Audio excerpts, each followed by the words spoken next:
All right, we're going to add rational functions or rational expressions in which the denominator is not the same. But in this case, we are going to have to look at factoring the denominator in order to do this. So we are going to find a common denominator.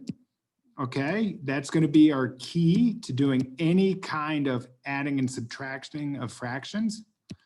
Okay. And when we do this, in this case, we are going to have to factor. Okay, so let's go ahead and do that. Now we know, and we should be, after working with so much factoring, we should be pretty good with it. So we're going to factor that. And if we have 2x squared plus 2x, you're going to notice that there is a common factor of 2x. And we can write it as 2x parentheses. 2x squared divided by 2x is x. And then 2x divided by 2x is just simply 1. If you were having a hard time with that, the easy thing to do is factor by desmos, 2x squared plus 2x. We look at our x-intercepts and you'll notice -1 and 0. That gives us x plus 1. The -1 gives us x plus 1. The intercept of 0 gives us x. And then, of course, we have to bring down our leading coefficient, which is 2.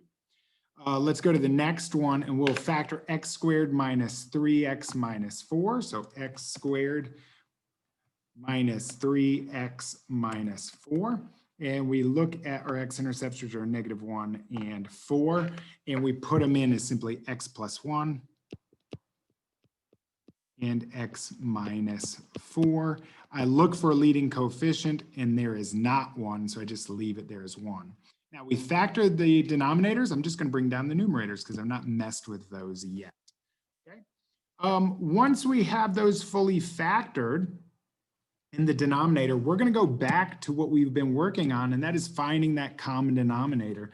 And what we're going to look for are we're going to look for the unlike values that we need. So what are the unlike terms each needs? Each denominator needs. So for example, x plus 1 and x plus 1 are exactly the same. They already have each other, so they don't need that, okay, in order for them to be the same. But what you will notice is x minus 4 does not show up on the right-hand side or the left-hand side. So I'm going to write an x minus 4 here and here. So remember, what you do at the bottom, you are going to do the top, or the denominator and the numerator have to have the same effect to them. So now we look for more. Is there anything else that there is that should be there? Well, look at this.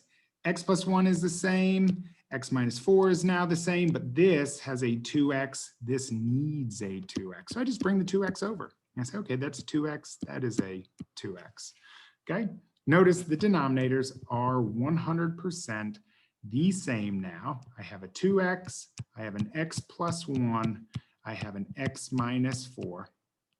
Okay, and then what I do is I just simply come up to the numerator and I work with that. So I can distribute the 3 in.